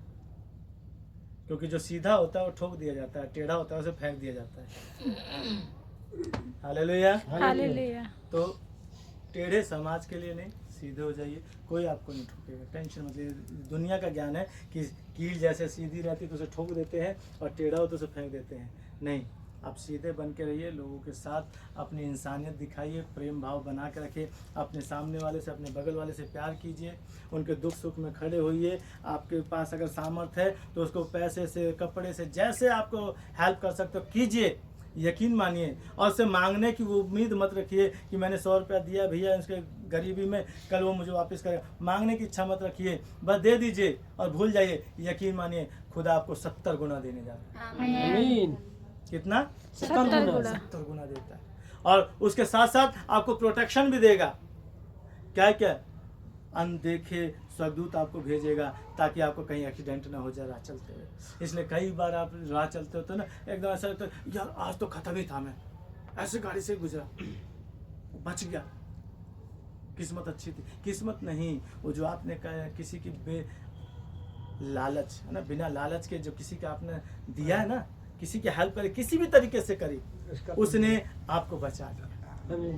हालेलुया। तो ये प्रोटेक्शन भी खुदा हमें वो 70 गुना के साथ साथ वो देता है। मुझे ही नहीं, मेरे खानदान को भी देता है, मेरी पीढ़ी पीढ़ी को भी वो देता है। क्योंकि आशीष देना जानता है तो प्रोटेक्शन भी तो उनको देगा, सुरक्षा भी तो देगा। इसलिए कई बार बच्चे भी आकर कहते पापा आज पता है आज तो मैं मरते मरते एक अंकल तो मेरे को गाड़ी चढ़ा ही देते लेकिन बच गया मैं। तो हम उसको डांटे, रोड पे सड़क सही से नहीं चल सकता, और आपसे गलती हुई तो आपको कौन डांटेगा भैया? बच्चे को तो आपने डांट दी कि सड़क पे देख के नहीं चल सकता, उछल कूद करता रहता है। ये तो अच्छा है कि बच गया। और आपके साथ ऐसा हादसा हुआ तो क्या करेंगे? ठीक है। तो ये खुदा हमारे और हमारे वंश को क्या कर रहा है? प्रोटेक्शन दे रहा है, 70 गुना आशीष दे रहा है कि हमारे घर से रोग व्याधा चली गई क्योंकि मैंने किसी की मदद करी, क्योंकि मुझे इस प्रकार से खुदा ने बनाया, मेरे पास इसलिए धन दिया, मेरे पास इसलिए सामग्री दी कि मैं उसकी हेल्प, किसी की हेल्प कर सकूं बिना स्वार्थ के। ठीक है। तो ये प्रोटेक्शन आपको मिलेगी। लालच रखिए तो खुदा से रखिए, मनुष्य से मत रखिए कि मुझे 70 गुना मिलेगा, मुझे प्रोटेक्शन मिलेगी, मेरे खानदान को मिलेगी, इसलिए आप कीजिए। हालेलुया। हालेलुया। हालेलुया। इसलिए कहता है मैं आशीष दूंगा, किसको किसको दूंगा? तेरे वंश को भी दूंगा, तुझे भी दूंगा और तेरे वंश को भी। बोल प्रभु यीशु मसीह की जय। प्रभु यीशु मसीह की जय। और